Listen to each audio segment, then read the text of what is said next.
Okay, if we look at the skin and look at the part where the horse sweats the most, horses sweat like humans in order to cool themselves off. The most sweat glands on the side of the horse. As a matter of fact, what we call this part on the saddle,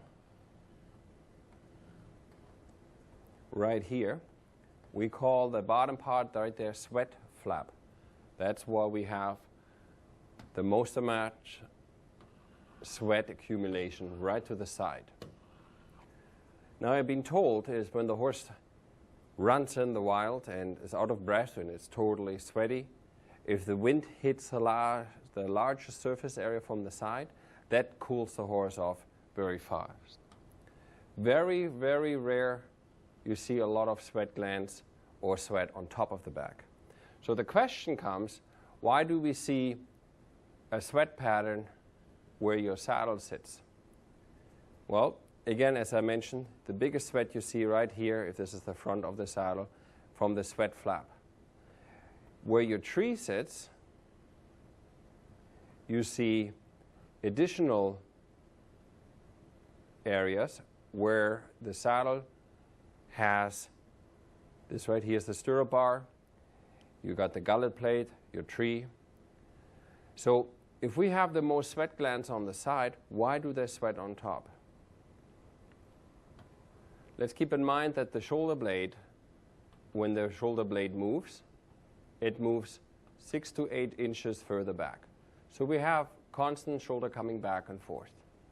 Right here where the last rib is and where the lumbar starts, we have also the biggest movement where the back goes up and down. So we have a lot of movement in this vicinity and in this vicinity. And sweat is created by airflow and friction. So when you look at the saddle pad from the top down, you sometimes, if this is a big square pad, you see an area right here where the channel is clear. And you see like a kidney shape almost dry spot on your saddle pad. That would be folded right on top here where your saddle tree is. Right here where your stirrup bar is.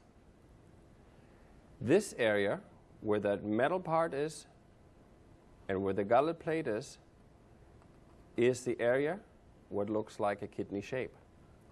This kidney shape where the metal and the gullet plate from the stirrup bar as well as the gullet plate is where the saddle does not move. So we have no friction. The front part of the saddle, where the sweat flap is, the back part of the saddle, here where we have movement, the back goes up and down.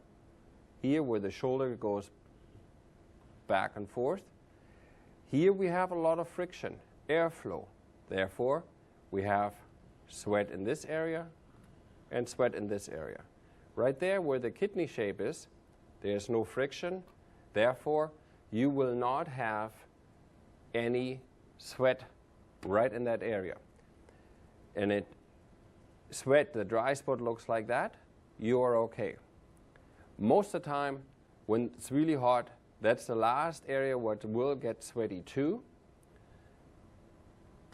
If, however, the dry spot is here, here, or anywhere along the back where no metal is, where friction should be and airflow, and the dry spot is the size of a silver dollar, then that's a pressure point and that's a bad dry spot.